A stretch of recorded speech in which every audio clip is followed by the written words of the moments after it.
देश न्यूज में आपका स्वागत है। मैं हूं आपके साथ धर्मिष्ठा और आप देख रहे हैं हमारा खास कार्यक्रम ब्लैक बॉक्स। ब्लैक बॉक्स में आज हम उस मुद्दे पर पर्दे खोलेंगे जो देश को, समाज को शर्मसार कर देगा। कहीं माँ, कहीं चाचा, कहीं भाई बेटियों को सबसे घिनौनी मंडी में बेच रहे हैं, उनके अपने परिवार। राजस्थान के गांव में सौदेबाजी को अपने कैमरे में रिकॉर्ड किया। राजस्थान के इन गांवों में बेटियों की बोली लगाई जा रही है, इनकी सौदेबाजी हो रही है। बेटियों के इस बाजार में बिचौलियों की भरमार है। राजस्थान और मध्य प्रदेश में बेटियों की सौदेबाजी पर बड़ा खुलासा हुआ है। स्टिंग ऑपरेशन में कई चौंकाने वाले खुलासे किए हैं और इस स्टिंग ऑपरेशन में पता चला है कि राजस्थान और मध्य प्रदेश में रोजाना नाबालिग बच्चियों को जिस्म फरोशी के धंधे में धकेला जा रहा है। इन गांव में बेटियों की बोलियां लगाई जा रही है, इनकी सौदेबाजी हो रही है और बेटियों के इस बाजार में बिचौलियों की भरमार है। आइए दिखाते हैं आपको इंसानियत को शर्मसार करने वाले लोग। जरूर रोज की चाहिए, भले आप 4 काम कराओ दिन में या 1 रात रुको, काम सब बढ़िया करेगी। पहले ना सीढ़ी क्या डांस बार लेके गया, ये लगता है नाचने गाने के लिए। अच्छा, नाचने गाने के लिए भेजी है। बस ये लिखेगी होटल में नाचने गाने के लिए भेजी है। अच्छा, बाकी वो सारा काम करेगी। वो तो आर्ट है अपनी, वो तो आर्ट है। कोई रात दरबार पुलिस वाले देख लेने, वो तो आर्ट है। अच्छा, उसमें कोई दिक्कत नहीं। कोई जबरदस्ती थोड़े भेज रहे अपने, उसके माँ बाप से रह लेंगे, उसके माँ बाप को पैसे देंगे, उसके बाद में कोई ऐसे अपने कोई दलाल थोड़े जो उसको भेज ऊँचा के भेज देंगे। क्या बोले ना, अदालत की सीढ़ी जी कोई दिक्कत वाली बात नहीं इसमें। तो मेरे जरूरत पड़ गई, सीढ़ी जी रख लो कि यार कहे 1 साल तो रख लो कि क्या नाम से दे देना का 6-7 लाख रुपए दे दो, उस वाला सिस्टम। अच्छा, 1 साल का 6-7 लाख रुपया, ये बात है। 1 साल बाद वापस आ जाती है। बेटी मेरी ये भी है, एक बम्बई भी रहती है। अच्छा, 2 बेटी है। आपकी अपनी बेटी है, आपने खरीदा हुआ है? नहीं, खुद की है मेरी। ये नहीं, ये एक तो कौन? आई जा। ठीक है। ये बता क्यों भेज रही हूँ? आंटी ने थोड़ा मकान करके आरसीसी डलवाऊंगी, इसके लिए भेज रही हूँ। नहीं तो कम मेरे क्या, हमारे हमारे यहाँ कमा लेते हैं। अच्छा, ये मकान बनवाना इसलिए दे रही है? भेज रही हूँ मकान नहीं रहने के लिए। अभी तो 2 लड़कियों को भेज दूंगी, अगर पैसा देंगे तो 2 लड़की आएगी। वो तो नहीं, किसी को भी लेके जाओ 3 लाख रुपये लेगी। और नहीं इसकी कितनी है? नहीं, 18-19 साल। हाँ, 18-19। ये तो कम से कम मिलेगा 170 से कम मिलेगी। ये जो एक भी लड़की घर जो है उसका 1,70,000 रुपये हमको देना पड़ेगा महीने का। और एग्रीमेंट कितने साल का होगा? आप बताओ एग्रीमेंट का। कोई मैं इतने साल रख सकता हूँ, फिर उसका आधा पेमेंट हम लेंगे। किस उम्र की हो जाएगी? हो जाएगी 15 के लगभग। 15-16 साल की ज़्यादा टाइम लग गया, कितनी लग जाएगी? 4-5 मिल जाएगी, 4-5 मिल जाएगी। ये लड़की कौन है जिससे आपने अभी मिलवाया? ये अपने घर की तरह हाँ? परिवार में से अपनी सिस्टर? अच्छा, उस लड़की के माँ बाप को देना है या आपको देना है? मुझे कितना है? जिस लड़की को आपने दिखाया, आपकी अपनी बहन की बेटी है ना? तो इस लड़की का मुझे कितने देने पड़ेंगे? महीने 2 लाख रुपये। लड़की के माँ बाप कहें तो कोई ऑब्जेक्शन, कोई दिक्कत किया तो? नहीं, कुछ भी। अच्छा, यहाँ जो आप देंगे, एग्रीमेंट करेंगे तो किस पे, स्टाम्प पेपर पे होता है या सादे कागज पे करते हैं आप? सुना आपने किस तरह से उनके अपने, उन नाबालिग बच्चियों के अपने ही उनका सौदा कर रहे हैं नोटों के चंद टुकड़ों के लिए, केवल इसलिए कि उनकी अपनी ज़रूरतें पूरी हो जाए। केवल पैसों के लिए अपनी ही बेटियों का सौदा किया जा रहा है। एक माँ मकान बनवाने के नाम पर अपनी बेटी का सौदा कर रही है, चाचा अपनी बेटी का, अपने भाई की बेटी का सौदा कर रहा है। यहाँ पर समझ में आता है कि किस तरह से बेटियों को एक वस्तु बना दिया गया है। नाबालिग बच्चियां जिनका बचपन भी अभी ठीक से खत्म नहीं हुआ, उन्हें जिस्म फरोशी के धंधे में भेज दिया जाता है और किस तरह उन्हें एक वस्तु बना दिया जाता है। एक तरफ देश में बेटी बचाओ बेटी पढ़ाओ का नारा दिया जाता है, लेकिन देश के एक हिस्से में बेटियों को अंधाधुंध सौदा किया जा रहा है। बेटियों की सरेआम बोलियां लगाई जा रही है। इन्वेस्टिगेशन टीम ने लड़कियों की तस्करी और वेश्यावृत्ति के डरावने सच को उजागर किया। पहले बात करेंगे राजस्थान के बूंदी जिले के एक गांव की। बूंदी का एक गांव रामनगर, जहां हर तरफ गरीबी है। यहाँ चंद रुपयों की खातिर लोग अपनी बेटियों को बेच रहे हैं। इस गांव में लाखन नाम का एक बिचौलिया बताता है कि गांव में बहुत सारी लड़कियां हैं और उन लड़कियों का सौदा वो खुद करता है। बड़ा सवाल यहाँ ये भी है कि जिस तरह से लड़कियों का सौदा वो लगातार कर रहा है, बड़ा सवाल यहाँ नजर आ रहा है कि किस तरह से वो लड़कियों को बेचने के एवज में कीमत मांग रहा है। और आपको बता दें, इस गांव में ये जो लाखन नाम का बिचौलिया है, वो गांव में बहुत सारी लड़कियां, ये बात साफ कहता है और कह रहा है कि कम से कम 50 से 60 लड़कियां हैं, वह हमें लड़कियां दिखाने की बात करता है। यह बिचौलिया लाखन इन नाबालिग लड़कियों की सौदेबाजी की हमसे बात करता है। वह कहता है कि वह बहुत आसानी से ये सब करवा देगा। कॉन्ट्रैक्ट के नाम पर खाना पूर्ति करनी होगी। ये बताया जाएगा कि लड़कियों को होटल में नाच गाने के लिए भेजा गया है। स्टिंग में यह भी साफ हो गया कि किस तरह से बिचौलिए लड़कियों से वेश्यावृत्ति कराने के लिए आंखों में धूल झोंकते हैं। बाकायदा बेटियों को बेचने के लिए माँ बाप कॉन्ट्रैक्ट करते हैं। अगले दिन टीम ने जितेंद्र नाम के एक शख्स से 2 नाबालिग लड़कियां दिखाता है। रिश्ते में यह शख्स उन लड़कियों का चाचा है। यह शख्स एक नाबालिग लड़की की कीमत 6 से 7 लाख रुपए बताता है और 1 साल कॉन्ट्रैक्ट की बात करता है। जितेंद्र और रिपोर्टर के बीच में बहुत सारी बात हुई। इसके बाद अगला पड़ाव राजस्थान के सवाई माधोपुर का अदलवाड़ा गांव है। यहाँ पर बेटियों को बिचौलिए या रिश्तेदार नहीं, बल्कि उनके माँ बाप ही उनकी बोलियां लगाते हैं। अपनी 2 बेटियों को बेचने का जुगाड़ कर रही एक बेटी के एवज में 3 लाख रुपए मांगती है। राजस्थान के टोंक जिले के जयसिंहपुरा गांव, यहाँ एक नाबालिग लड़की का मामा रवि अधेड़ उम्र का शख्स है। वह अपनी भांजी की कीमत 1,70,000 रुपए बताता है और उसे बेचने के लिए राजी हो जाता है। राजस्थान की ही तरह मध्य प्रदेश में भी बेटियों की इसी तरह सौदेबाजी की जा रही है। मध्य प्रदेश के भी कई गांवों में इस गोरख धंधे की पोल खुली। मध्य प्रदेश के बोरखेड़ी गांव में विजय नाम का एक शख्स अपनी बहन की सौदेबाजी कर रहा है। विजय ने 1 महीने के लिए अपनी 16 साल की बहन का सौदा करने की बात की। इसके लिए उसने 3 लाख रुपए की डिमांड रखी। इसी तरह मध्य प्रदेश के बर्दिया गांव में भी बेटियों के दलाल बबलू से बात हुई। बबलू ने बताया कि वह अपने परिवार की लड़कियों का सौदा करने को तैयार है। लड़कियों की उम्र 15 के आसपास है। बबलू ने बताया कि 15 नाबालिग लड़कियां मौजूद है, लेकिन फिलहाल 5 ही सौदे के लिए तैयार है। मध्य प्रदेश के रतलाम जिले के पिपलिया जोधा गांव में किरण उर्फ नेहा 2 लाख रुपए में अपनी भतीजी को बेचने के लिए तैयार हो गई। इस स्टिंग पर अब राज्यसभा और एमपी और सीनियर भाजपा नेता की भी टिप्पणी आई है और उन्होंने कहा भी है कि ये 100% सही है। गुजरात और मध्य प्रदेश बॉर्डर में ये ह्यूमन ट्रैफिकिंग के मामले आते हैं और सरकार की तरफ से कोई गंभीरता नहीं दिखाई जा रही।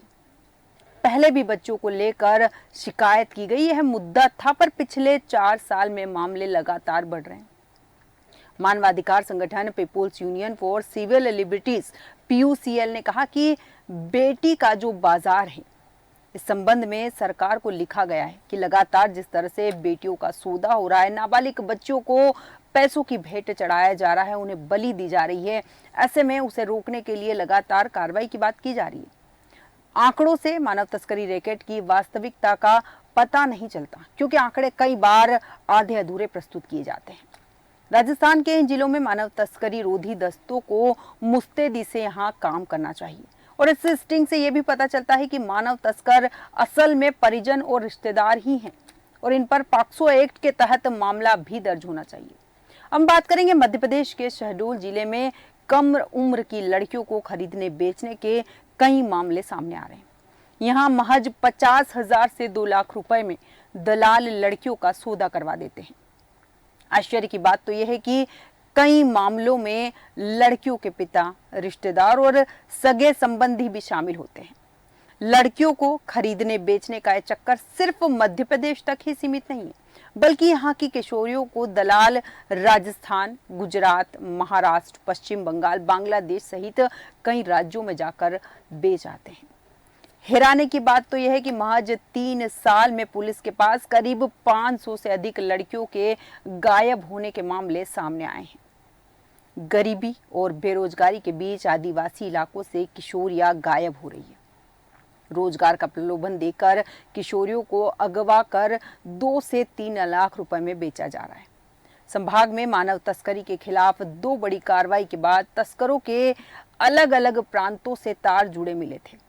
गरीबी के चलते बहकावे में आकर किशोरियां तस्करों के चंगुलों में फंस जाती हैं। बाद में राजस्थान, दिल्ली, हरियाणा सहित कई क्षेत्रों में इनका सौदा कर दिया जाता है। गांव, हर शहर में दलाल सक्रिय हैं। पहले आर्थिक मदद कर फंसाते हैं, बाद में तस्करों के हाथों बेच देते हैं। शहडोल क्राइम रिकॉर्ड के अनुसार पिछले 3 वर्ष में 500 से ज्यादा किशोरियां गायब हुई। देश के अलग अलग प्रांतों में किशोरियों को बेचने के मामले सामने आ चुके हैं। कई मामले ऐसे हैं जो थानों तक ही नहीं पहुंच पाते। दमनदीप, जम्मू, झारखंड और दिल्ली से 300 किशोरियां दस्तयाब ग्रामीण इलाकों से लगातार गायब हो रही। किशोरियों को गायब करने में शहडोल पुलिस अभियान चला रही है कि वो किस तरह से गायब हुई है, उन्हें ढूंढा जा रहा है। 1 साल के भीतर शहडोल पुलिस ने 300 बालिकाओं और किशोरियों को हजारों किलोमीटर दूर से घर तक पहुंचाया भी है। शहडोल क्राइम रिकॉर्ड के अनुसार मध्य प्रदेश के अलावा जम्मू कश्मीर, दिल्ली, महाराष्ट्र, गुजरात, पंजाब, तेलंगाना, उड़ीसा, छत्तीसगढ़, उत्तर प्रदेश और उत्तराखंड से इन किशोरियों को तलाशा है, जिन्हें अच्छी नौकरी का झांसा देकर दूसरे प्रांत ले जाया गया। कराते पीड़ा जो है, गलत काम कराते। मेरे जैसे कई लड़कियां रेस्क्यू कर 11 को बचाया। शहडोल के गोपारू निवासी पीड़िता कहती है कि आरोपी पहले प्रलोभन देकर ले जाते हैं, बाद में गलत काम में ढकेल देते हैं। किशोरी को रोजगार के नाम पर विदिशा ले जाया गया था। कुछ दिनों तक मजदूरी कराई, फिर गलत काम कराने लगे। बाद में 50,000 रुपए में तस्करों को बेच दिया। पुलिस ने किशोरी को काउंसलिंग की तो कई मामले सामने आए। पीड़िता के अनुसार आरोपी उसके साथ कई किशोरियों और महिलाओं का सौदा कर चुके थे। बाद में शहडोल पुलिस ने अलग अलग प्रांतों से रेस्क्यू कर 11 किशोरियों और महिलाओं को बंधन मुक्त कराया था। इस मामले में कई लोगों के खिलाफ मामला दर्ज किया गया था और ये ऐसा पहला मामला नहीं है। लॉकडाउन की अगर बात करें तो लॉकडाउन में आवागमन साधन न होने की वजह से मानव तस्करी से जुड़े मामले घट गए थे, लेकिन अब फिर से किशोरियों की तस्करी शुरू हो गई। जनवरी 2020 से सितंबर 2020 तक 87 मामले दर्ज हुए, जबकि 2021 जनवरी से लेकर दिसंबर में 170 अपहरण के मामले दर्ज हुए। अधिकारियों की माने तो लॉकडाउन में साधन न होने की वजह से पिछले साल अपहरण के कम मामले सामने आए। अब पुलिस टीम ऑपरेशन चलाकर देश भर से किशोरियों को तलाश रही है।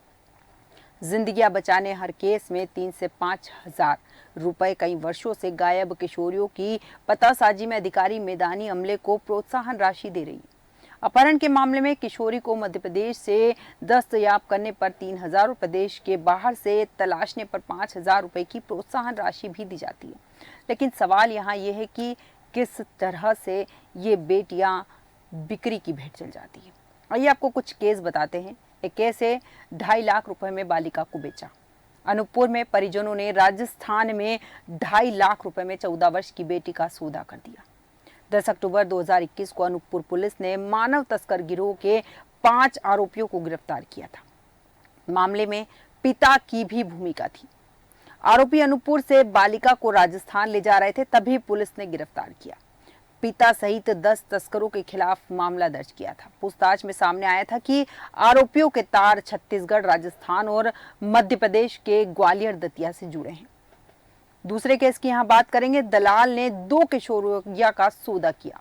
शहडोल देवलोंद क्षेत्र से एक किशोरी को बहला फुसलाकर सितंबर 2014 में तस्कर जालंधर ले गए थे। यहाँ पर 60,000 रुपए में 3 लोगों ने मिलकर उसे बेच दिया।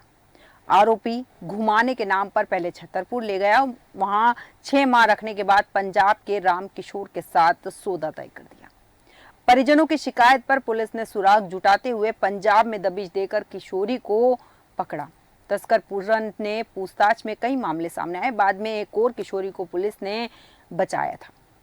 तीसरे केस की बात करेंगे। दलाल से सौदे के बाद 19 बच्चों को लेने उत्तर प्रदेश से भेजी थी बस। 3 से 5,000 रुपए में 19 बालक बालिकाओं का सौदा स्थानीय दलालों ने तस्करों को कर दिया। आदिवासी इलाकों से 19 बालक बालिकाओं को लेने के लिए उत्तर प्रदेश से बस भेजी गई थी। तस्कर अगस्त 2021 में परिजनों को अच्छा रोजगार देने के नाम पर ले जा रहे थे। शहडोल पुलिस ने कार्रवाई करते हुए 19 बालक बालिकाओं को बंधन मुक्त कराया था। स्थानीय दलाल और तस्करों से कई सुराग पुलिस के हाथ लगे। बाद में अलग अलग प्रांतों में पुलिस टीम भेजी गई थी और उन्हें बचाया गया था। केस 4 गलत काम में धकेलने के लिए रिश्तेदार ने बालिका का पन्ना में सौदा कर दिया। बुढ़ार थाना क्षेत्र के एक गांव में रहने वाली 10 वर्षीय बालिका के घर अजय यादव का आना जाना था। आरोपी टॉफी बिस्किट का लालच देकर बच्ची को ले गया, 50,000 में बेच दिया। बाद में पन्ना से पुलिस टीम ने किशोरी को वहां से छुड़ाया था। प्रशासन के साथ स्वयं सहायता समूह को और मजबूत करेंगे ताकि किशोरियों के हाथों में रोजगार हो। सबसे बड़ा सवाल यह है कि जिस तरह से रोजगार के नाम पर गरीब तबकों से इन बच्चियों को छीन के ले जाते हैं, ऐसे में सरकार की भी यहाँ जिम्मेदारी बनती है कि रोजगार के नाम पर जो बच्चियों को ले जाते हैं उन पर कड़ी से कड़ी कार्रवाई हो और आम जनता को भी जागरूक करने की यहाँ आवश्यकता है। किशोरियों को सशक्त बनाने की आवश्यकता है। किशोरियों को ये बताने की आवश्यकता है कि कहाँ पर किस तरह से ये लोग एक जाल फैलाते हैं और इन जाल में बच्चियां फंस जाती हैं। मानव तस्करी से जुड़े पुराने स्थानीय दलालों पर लगातार नजर रखने की भी जरूरत है। किशोरियों को भी रोजगार से जोड़ने के प्रयास करने की जरूरत है। यहाँ पर कई जिम्मेदारी आम लोगों की भी बनती है, लेकिन बड़ा सवाल यहाँ ये है कि किस तरह से लड़कियों का सौदा किया जाता है।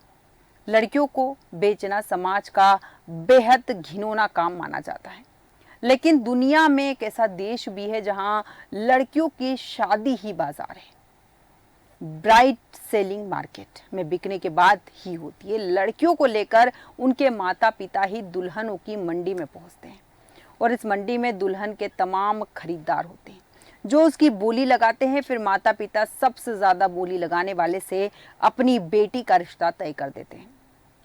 बात वही है, पैसों के लिए फिर से बेटियों का सौदा। हालांकि यहाँ नाम बदल दिया गया, दुल्हन की बिक्री हो रही है, लेकिन सौदा जो हो रहा है वो तो बेटियों का ही हो रहा है। अब बात करेंगे बुल्गारिया की स्तारा जागोर नाम की जगह पर हर साल में 4 बार दुल्हनों का बाजार लगता है। यहाँ आने वाले दूल्हे जो हैं अपनी पसंद की दुल्हन खरीद कर उसे अपनी पत्नी बना सकते हैं।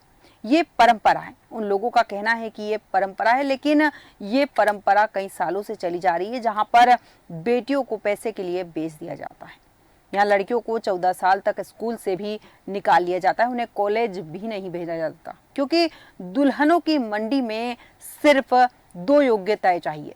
लड़की को घर का काम आता हो और वो कुंवारी हो। यही वजह है कि दुल्हन की मंडी में आने वाली ज्यादातर लड़कियां नाबालिग ही होती है। सच सवर कर बाजार में पहुंचती है लड़कियां और रोम समुदाय के लोगों की संख्या अब बुल्गारिया में इतनी ज्यादा नहीं है, लेकिन इनकी गरीबी और दकियानुसी सोच इन्हें आगे बढ़ने भी नहीं दे रही। इस समुदाय की लड़कियों को भी इस परंपरा पर कोई खास आपत्ति नहीं होती, क्योंकि वे शुरू से ही इसके लिए मानसिक तौर पर तैयार होती है। बचकोवो मोनेस्ट्री के नजदीक लगने वाले इस बाजार में नाबालिग लड़कियों का सौदा $300 से $400 तक में होता है। न तो इन युवतियों को कभी कॉलेज की शक्ल देखने का मौका मिलता है, न ही वो घर परिवार के अलावा कुछ सोच पाती है। दुल्हनों के बाजार में पहुंचने के लिए वे कई दिन पहले से ही तैयारी शुरू कर देती है और उनका खूबसूरत दिखना बेहद जरूरी होता है। यहाँ मौजूद लड़के अपनी पसंद के मुताबिक लड़की चुनते हैं और उनके बीच बातचीत होती है। बाजार में कोई लड़की पसंद आने के बाद लड़का उसे पत्नी मान लेता है और माता पिता को इस शादी के लिए राजी करने के लिए लड़का लड़की की कीमत देता है, इतनी कीमत जिस पर लड़की के माता पिता मान जाए। लड़कियां इस बाजार में अकेले नहीं पहुंचती, उनके साथ उनके परिवार का कोई सदस्य जरूर होता है। दुल्हनों का बाजार कलाई दजी समुदाय की ओर से लगाया जाता है और यहाँ कोई बाहरी शख्स दुल्हन खरीदने नहीं आ सकता। लड़कियों को बेचने की ये परंपरा इन समुदायों की गरीबी और अभाव से जन्मी है, जिसे कोई खत्म नहीं कर पाया। हालांकि अब इस समुदाय की महिलाएं अगली पीढ़ी के लिए और खुलापन चाहती है, लेकिन बिना शिक्षा के ये मुमकिन नहीं और महिलाओं को यहाँ हायर सेकेंडरी की भी शिक्षा मुश्किल से मिल पाती है। अब आते हैं अपने ही देश भारत में और अपने ही प्रदेश मध्य प्रदेश में, जहाँ पर बात करेंगे रतलाम मंसूर की। रतलाम मंसूर बाकी घरों में जिस समय लड़कियां देहरी के भीतर भेजी जा रही होती है, शाम ढले ये लड़कियां सज सवर कर बाहर बिठा दी जाती है। किसी के ग्राहक तय होते हैं तो कोई ग्राहकों के इंतजार में होती है। हैरत की बात यह है कि कोई दूसरा नहीं, इनके अपने घर वाले इन्हें जिस्म की मंडी में भेजते हैं। रतलाम, मंदसौर और नीमच के बांछड़ा जाति के डेरे अब नई मुश्किल से जूझ रहे हैं। ये पूरा इलाका बदनाम हो जाने की वजह से यहाँ लड़कों की शादी नहीं हो रही। समाज की बेटियों से जिस्म फरोशी के चलते कोई ब्याह नहीं करता। बाहर से लड़कियां इसलिए इन गांवों में नहीं ब्याही जाती क्योंकि बदनाम है। बेटों की शादी के लिए दहेज दिया जाता है। कई बार लाखों तक पहुंचा ये पैसा इन लड़कों की अपनी बहनें अपना जिस्म बेच कर लाती है। रतलाम के माननखेड़ा गांव से लेकर मंदसौर के गुर्जरवड़िया गांव तक गांव के साथ लड़कियों के नाम बदलते हैं, उनकी तकदीर नहीं। रतलाम के माननखेड़ा में हाईवे किनारे बने आलीशान मकान कभी घर नहीं बन पाते। वजह यह कि यहाँ रहने वाली लड़कियों के घर बसते ही नहीं कभी। ये लड़कियां इस समाज की अर्थव्यवस्था की रीढ़ है। इनकी बदौलत ही घर में सारे ऐशो आराम है, लेकिन उन लड़कियों की मर्जी कहीं नहीं है। हालांकि इसे नियति मान चुकी ये लड़कियां भी अब इसे पेशे की तरह लेती है। बात करेंगे यहाँ एक लड़की की जो 16 साल की थी। जब पहली बार उसका सौदा हुआ तो 50,000 में भेजी गई। आप इसे बेची गई कह लीजिए, भेजी गई नहीं। लौटेगी या नहीं ये भी खरीदने वाले की मर्जी पर निर्भर करता है। ये जो लड़की है ग्राहक के हाथ से छूट गई, लेकिन जिंदगी तो उस राह पर चल ही दी। कहती है मन तो मेरा भी था कि शादी करके कहीं घर बसाऊंगी, लेकिन जब इस काम में आ गए तो क्या करती। हमारे समाज में कोई अकेली हो तो नहीं, हर दूसरे घर में आपको कोई मिल जाएगी जिसको जैसा भाव मिल जाता है चली जाती है। मेरा पहला सौदा मेरी बुआ ने किया, ये पीड़िता का कहना है। उसके अपने लोगों ने उसका सौदा कर दिया। बड़ा सवाल इस समाज में, एक ओर हम बेटी बचाओ बेटी पढ़ाओ का नारा दे रहे हैं और दूसरी ओर बेटियों का चंद नोटों के लिए सौदा किया जा रहा है। ये समाज के लिए सच में शर्मनाक बात है, लेकिन बावजूद इसके समाज का हर वर्ग इस हकीकत को जानता है। बावजूद इसके उन लड़कियों के लिए कोई आवाज नहीं उठाता। और ये लड़कियां भी जो नाबालिग है, जिन्होंने ठीक से बचपन भी नहीं देखा, इसे ही अपनी किस्मत मानकर लगातार उस दर्द को झेले जा रही है। हमारे आज के खास कार्यक्रम में इतना ही। बने रहिए देश न्यूज़ के साथ।